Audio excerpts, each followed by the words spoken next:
Hello everyone, welcome to Birla International School. Myself Khushbu Sharma. I hope that you all have this book class 4th. So take out your books and page number 7. So it is worksheet 1. And today's our subject is English. There are 8 parts of speech. Write their names. भाई first question जो है वो हमारा कह रहा है कि आप क्या करिए 8 पार्ट्स बताइए स्पीचेस के. First of all we should know the meaning of speech. Speeches होते क्या हैं नॉर्मल वेज में. तो स्पीचेस क्या होता है कि कहीं पे कोई भाषण दिया 26 जनवरी को एक सर ने आकर के या एक है ना मिलिट्री डिपार्टमेंट के कमांडर ने आकर के हमें ये स्पीच दिया भाषण. पर यहाँ पे नॉर्मल वेज में जब हम इंग्लिश ग्रामर की बात कर रहे हैं तो स्पीचेस को डिवाइडेड किया गया कुछ 8 पार्ट्स में. ठीक है, वहाँ यहाँ इनके नेम्स बताए गए हैं. First is noun pronoun as you have already read in class third second, है ना. शुरू से हम पढ़ते हैं ना नाउन क्या है प्रोनाउन क्या है, बस वही चीज़ है. वही स्पीचेस हैं जो इन 8 पार्ट्स में उनको डिवाइड किया गया है. Pronoun, third is adjective, verbs, adverbs, preposition, conjunction and interjection. ठीक है, so it's all are the 8 parts. अब ये सब क्या होते हैं नाउन प्रोनाउंस तो आपको मालूम ही है कि क्या होते हैं, है ना. एडजेक्टिव्स ये सब तो केवल 8 पार्ट्स हुए हैं किसके स्पीचेस के. सेकंड बी, भाई हम बात करते हैं बी पार्ट की. डिफाइन द फॉलोइंग्स, जिसमें हमें डिफाइन करना है किसको वर्ब को डिफाइन करना है. तो वर्ब क्या है, वर्ब है क्रिया. ठीक है, the verb is a sentence. Example presses action और बीइंग. हम वर्ब की बात कर रहे हैं तो हम क्या बोल रहे हैं जो भी किया जा रहा है जो काम किया जा रहा है दैट इज काम इन अ वर्ब. तो वर्ब क्या है, वर्ब एक ऐसा वर्ड है जिसमें कुछ करने का या किसी चीज़ के कुछ होने का पता चलता है. लाइक हम कहें गो काम, हम किसी छोटे से बच्चे को कह रहे हैं गो जाओ यहाँ से, काम काम दिस साइड यहाँ पे आ जाओ. और इस और आर काम से ना हेल्पिंग वर्ब. एम हम क्या यूज़ करते हैं एज ए हेल्पिंग वर्ब में. जब हम बोलते हैं आई एम वर्किंग, मैं काम कर रही हूँ. ठीक है, so it is all the examples of verb. Second question आता है हमारा एडजेक्टिव्स. एडजेक्टिव्स क्या होते हैं. So it is the definition of adjectives that an adjectives modifies और डिस्क्राइब्स अ नाउन और प्रोनाउन. भाई एडजेक्टिव्स क्या होते हैं, तो एडजेक्टिव्स वो वर्ड्स होते हैं जो क्या कर रहे हैं हमको किसी नाउन या प्रोनाउन के एडजेक्टिव्स जो है वो मॉडिफाइज कर रहे हैं नाउन या प्रोनाउन को. मीन्स मॉडिफाइज मीन्स कुछ चेंजेस कर रहे हैं, है ना.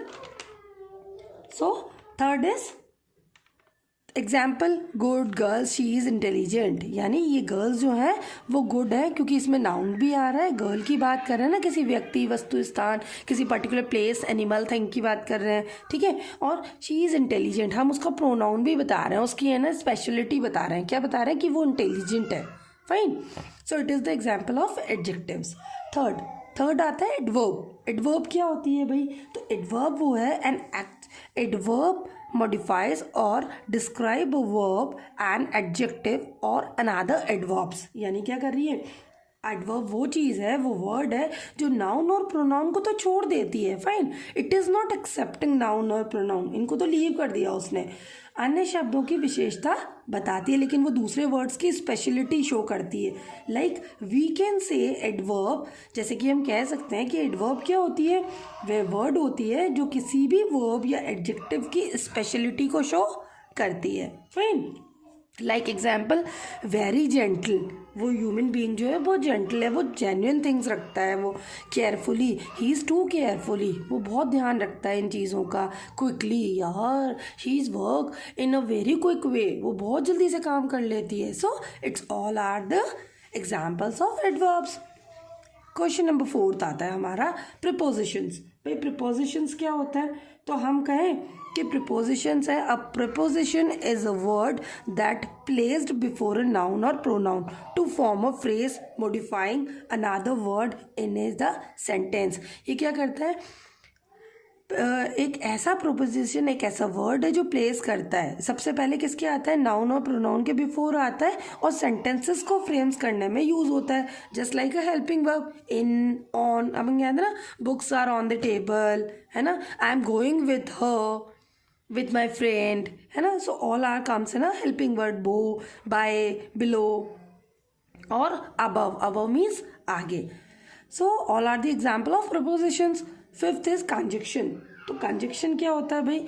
A conjunction joins words, phrases और clauses.